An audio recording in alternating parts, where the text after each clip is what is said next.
Hi everybody, this is BillGax10 again, and this is part 2 of my overall views of the Afro Samurai series. If you haven't seen part 1, please go watch it now, and I will get back into my discussion of episode 1. Now, in my discussion of episode 1, I said that Justice here is actually the person who has the number 2 headband at the time. Hold on, let me just turn on my light here. Yeah, he has the number 2 headband at the time. Now, he basically challenges Afro's father. Afro's father is a samurai, and he fights using a sword. Obviously, he's a samurai. And Justice here has these 2 very long 6-shooter pistols, and yeah, it would seem kind of odd for him to be challenging him with guns if this is a duel, right? But no, there's really no rule about how to get the headbands, except you have to have the number 2 headband to challenge the guy who has the number 1. So they get into the duel. Oh, and just to let you all know, this show is not all that realistic. So if you're going to be watching this, you basically have to suspend your feeling of disbelief, because the show throws reality out of the window pretty much at the beginning of the series. So, because as soon as Afro's dad and Justice get into a fight, and Justice starts shooting at him, Afro's dad actually manages to dodge every single one of his bullets. Yeah, I know, right? So yeah, you get right off the bat that there's not a whole lot of realism in the show. But hey, you know what? I like the show. It's still pretty cool, and you know, that's fine with me. I don't really care about that.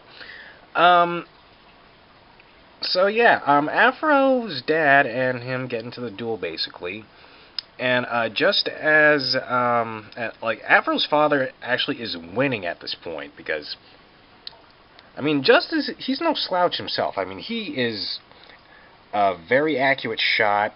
He can shoot you from quite a distance away, so he's not a pushover. But Afro's father, you can tell why he's the number 1. He actually manages to get in close to Justice relatively quickly, and he was actually about to win the fight, and he got in close to Justice. He actually managed to knock one of his guns out of his hands. But as soon as Afro's dad actually manages to get in close to Justice, he somehow manages to cut Afro's father's head off. Yeah, a guy that fights with guns manages to cut off his opponent's head. Now, I'm gonna get more into that later, but you know, that was a pretty messed up scene. Afro's father's head just goes flying off and lands right in front of Afro, who's watching the entire fight as this goes on. So the shock of that just like deeply affects Afro. He's just like so freaking traumatized by this. I mean, who wouldn't be after seeing their father's head get cut off right in front of him? Now, after he kills Afro's dad, he actually goes over to his head, Afro's father's head. He actually goes over to his head, picks it up, and just takes the number 1 headband right off his head, and just tosses the head right to Afro, who's like broken down and in tears at this point, because he just does it so casually, because Justice, he's the kind of person who's very sinister, sadistic, and he basically wants to rule the world with the headbands.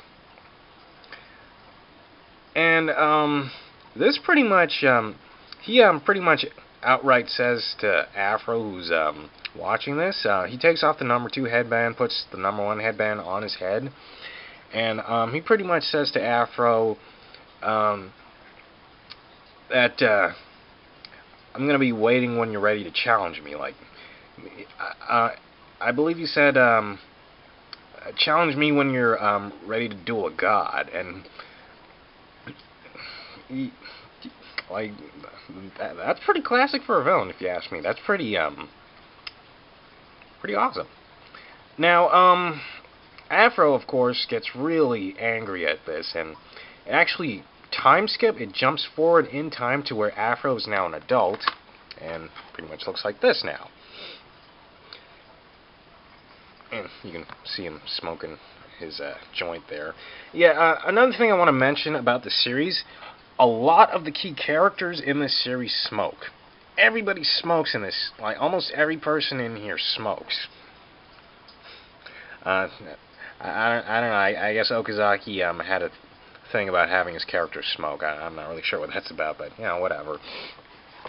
So, yeah, it jumps forward in time to where Afro's now an extremely powerful samurai, and he is actually surrounded by quite a few hired thugs who have been paid to actually get the #2 headband that he now carries with him. Yeah, he became the new #2, and basically he's going on a path of revenge to get revenge on Justice for what he did to his father. And that's another thing I like about this series. It's very straightforward. Even though it's only 5 episodes, it's straightforward. The story's about revenge. It's just, I love it for its simplicity in that regard, that it's about Afro just getting revenge on this guy who killed his father. Yeah, there aren't any like detours or things that are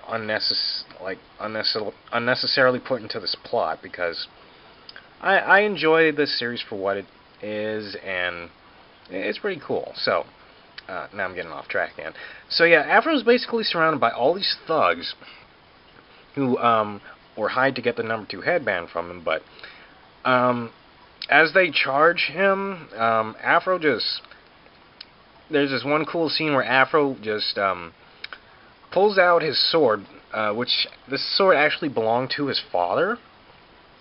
He pulls out the sword and manages to cut a bullet that was shot at him and split it into a number of different pieces, and the pieces actually go flying behind Afro, and he kills, like, I think about 10 thugs that are, like, coming at him from behind, like, to kill him. And I thought, whoa, that's pretty damn cool. And like I said, there's not much in terms of realism in the show when it comes to the fights. So that's pretty damn cool. And he just lays waste to these guys in just a few minutes, and he does it so effortlessly. And they're pretty much he pretty much just slaughters all of these guys in the first episode. It's just so freaking cool. And the actual leader of the thugs is actually still barely alive, and asks Afro why he actually had to... It wasn't necessarily to completely kill off every single one of them. And Afro's only response is, and I absolutely love this line, he says, "Nothing personal, it's just revenge." And I thought that was pretty damn cool. I mean, come on, that's a badass line. And Samuel L. Jackson does a fantastic job of voicing Afro. It's just so well done. It's very serious because Afro himself, he's a very silent, deadly character. He's very stoic, serious looking. He has this single-minded focus of getting revenge on Justice for killing his father. And it's just so cool, and I really enjoy this series a lot. Now, as it cuts later into the episode, well, actually, after that scene, you see this one monk in a tree who's actually watching Afro as he fights all these guys, and he actually pulls out a cell phone and talks to someone on the phone. Yeah, he pulls out a cell phone because in this world, there's actually a blend of modern technology from the 21st century, and it's in this world where it seems like it's set in feudal Japan. So yeah, I love the fact that they mix modern technology. Well, they mix these two, the modern world and like the feudal era of Japan together. It's an interesting idea. I like it. And a little bit later on, after that scene, Afro actually runs into this character called Ninja, and I'm gonna get more about that. Get more into that later on in part 3. So stay tuned for that, folks. Okay.